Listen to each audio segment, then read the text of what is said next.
to write a paragraph on a career I might want to choose in the future. Well, what do you want to do? I was thinking I might want to be governor. Governor of what? Governor of Virginia, of course. I think it would be exciting to be in charge of an entire state. Yeah, that would be cool. But I wouldn't know where you could research something like that. I do know that our governor lives in Richmond. Really?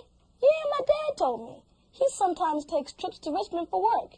He's even been to the governor's house in Capitol Square. Hey, what is going on here? Hi, Mom. Robert and I are working on my homework assignment. Yeah, we're researching careers, but we're not quite sure where to start. Well, I know a place where we can learn all about Virginia's government. Where? Why don't you try looking up www.state.va.us. Wow, this looks like a great website. Click on government, Kelly. This looks like a great place to start your research. Hey guys, you know what? I have a great idea. Why don't we plan a trip to our capital in Richmond? Can we go there? Yeah, can we? That'd be so cool. Well, I'll tell you what. Let me talk to Robert's mom, and if she agrees, then we'll plan on going on Saturday. Do you think you can go? I'll be here. Who's bringing a munchie?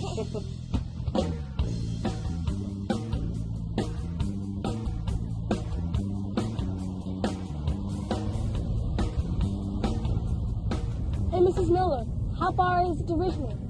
I'm not sure, Robert. There's a map behind the seat, Kelly. Why don't you two get it and try and figure it out? Let's see, it says Roanoke to Richmond is 200 miles. How long will it take us to get to Richmond if we're driving 50 miles per hour? Well, if it's 200 miles to Richmond and we're driving 50 miles per hour, then we need to divide 200 miles by 50 miles per hour. So 200 divided by 50 comes out to be, let's see, 4. So it should take 4 hours, Mrs. Miller. That's correct. Mom, was Richmond always Virginia's capital? On May 14, 1607, the first permanent British settlement in North America was founded. Jamestown was named in honor of King James I of England and was located on a peninsula along the James River in Virginia. The Virginia Company of London established this English colony as an economic venture. After 5 years of struggling to make a profit, the colonists found success in the cultivation of tobacco. England depended on the raw materials exported from the Virginia colony, much like the colony depended on imported manufactured goods from England. With the population rising and economic success spreading, the survival of the colony depended on the introduction of English law. With the arrival of Virginia's first governor, Sir Thomas Dale, the settlers gradually began incorporating the English model of government into their colony. The colony had the same legal rights and privileges as those who lived in England. The House of Burgesses was introduced as the first representative government in the colony, and the first in North and South America. Today, it is called the General Assembly and is the oldest elected legislative body in the Western Hemisphere. Many Virginians played an active role in their struggle for independence.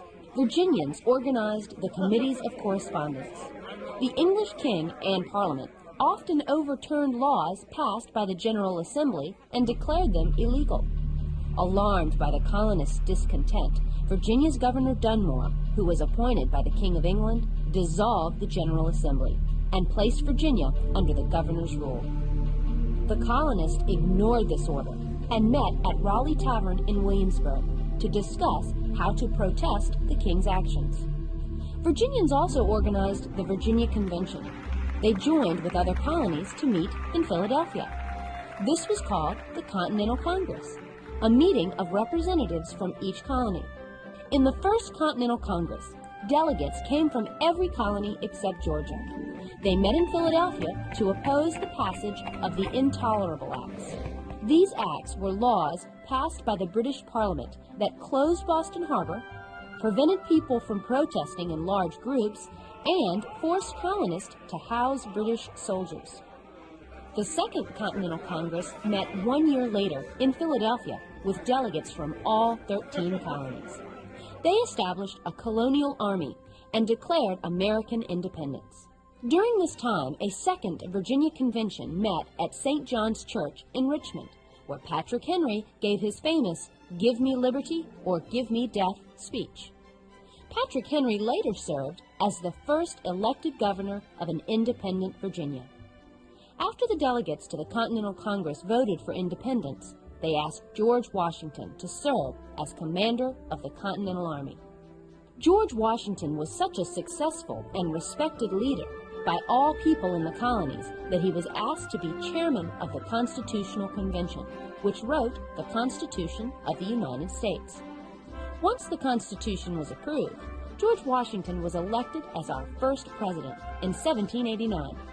Because of his leadership and achievements, he is known as the father of our country. Virginia's leaders played an important role in the founding of the United States. George Mason wrote the Virginia Declaration of Rights, which said, quote, "All men are by nature equally free and independent and have certain inherent rights," end quote. This Declaration of Rights was the basis for the United States Bill of Rights, and George Mason is forever known as the father of the Bill of Rights. James Madison served as our country's fourth president.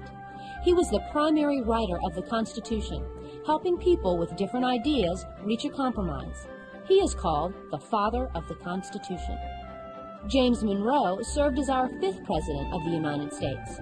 One of his important actions was to establish a foreign policy for the new government. It said for Europe to stay out of the Western Hemisphere. It was called the Monroe Doctrine.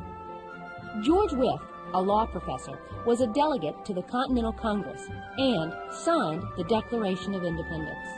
He, along with Thomas Jefferson and George Mason, revised the laws of Virginia. He was a member of the Constitutional Convention and of the Virginia Convention that ratified the federal Constitution. Thomas Jefferson contributed to Virginia and the new country in many ways. The First Amendment to the Constitution, which guarantees freedom of religion, was based on the Virginia Statute for Religious Freedom, which Jefferson wrote. Jefferson also wrote the Declaration of Independence. The Continental Congress approved this document on July 4, 1776, and it declared independence of the 13 North American British colonies from Great Britain. In this document, Jefferson listed the reasons why the Congress determined that, quote, "these united colonies were, and of right ought to be, free and independent states."